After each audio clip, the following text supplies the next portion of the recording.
पर सवाल शिवपाल जी 2012 की उस मीटिंग का है जिसमें आपने स्पष्ट तौर पे कहा कि मुलायम सिंह जी शपथ लें, जबकि संसदीय दल में बैठे और कुछ लोग चाहते थे कि अब सत्ता परिवर्तन हो जाए और पीढ़ी परिवर्तन भी।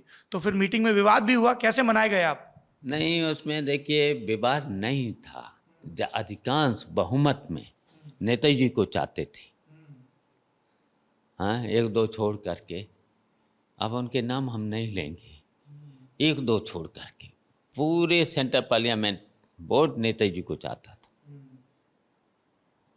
लेकिन इसको देखिए, जब फिर नेताजी ने जब फैसला ले लिया, मैंने स्वीकार कर लिया, सब लोगों ने स्वीकार कर लिया, तो फिर यहीं से शुरुआत है। फिर नेताजी का आगे चल कर के पहले नेताजी का अपमान हो जाता है। कैसे अपमान होता है नेताजी का? तो ये तो पता ही है, सबको पता है कि नेताजी वहाँ मीटिंग, राष्ट्रीय अध्यक्ष और नेताजी के बगैर मीटिंग बुला करके नेताजी को हटा दिया जाता है और नेताजी के साथ हमको हटा दिया जाता है। तो देखिए, शुरुआत यहीं से थी है। लेकिन वो कहते हैं कि इसके पहले शिवपाल जी के कहने पर नेताजी ने प्रेस कॉन्फ्रेंस की और उसमें अखिलेश यादव को हटाया गया। नहीं, तो हमें पता भी नहीं था और किसके साइन से ये पत्र आया था।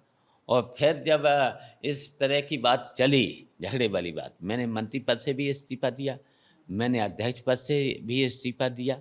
फिर बवाल क्या, नेताजी ने पूछा क्यों इस्तीफा दिया, तो मैंने कहा यही तो विवाद था, तो दे दिया है, अब एक रहो सब। विवाद ये है शिवपाल जी, या विवाद वो है जिसके चलते 2019 में आप फिरोजाबाद चुनाव लड़ने गए?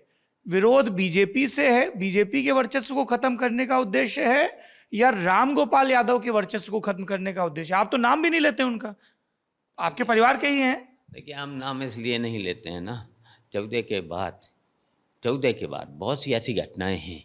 14 के बाद हमने नेताजी के बंगले पर जितने भी समाजवादी थे, पूरे देश के समाजवादी, नेताजी के यहाँ नीतीश से शुरू किया, नीतीश, देवगौड़ा, शरद यादव, फिर ओम प्रकाश चौटाला का पूरा परिवार, ओम प्रकाश चौटाला के बाद अजीत सिंह से लेकर के लालू से लेकर के सब लोग इकट्ठे कर दिए थे। सब ने नेताजी को एक मत से राष्ट्रीय अध्यक्ष, सेंट्रल पार्लियामेंट बोर्ड का अध्यक्ष बना दिया था।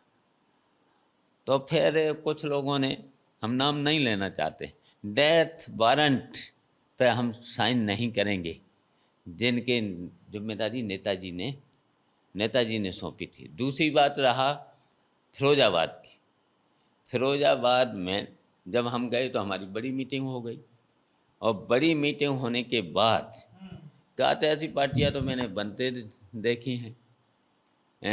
उन्होंने नाम भी लिया, अमर सिंह का नाम लिया, कल्याण सिंह का नाम लिया, उनकी पार्टी चल नहीं पाई, और इनको उसी तरीके से इनको 500 वोट नहीं मिलेंगे, पूरब में जाएंगे तो पिटेंगे भी, ऐसा बयान दिया उन्होंने। ऐसा बयान दिया। तो मैंने सोचा कि तो अगर 500 वोट नहीं तो देख लेते हैं फिरोजाबाद में भी हमें 500 वोट से मिलते कि नहीं मिलते।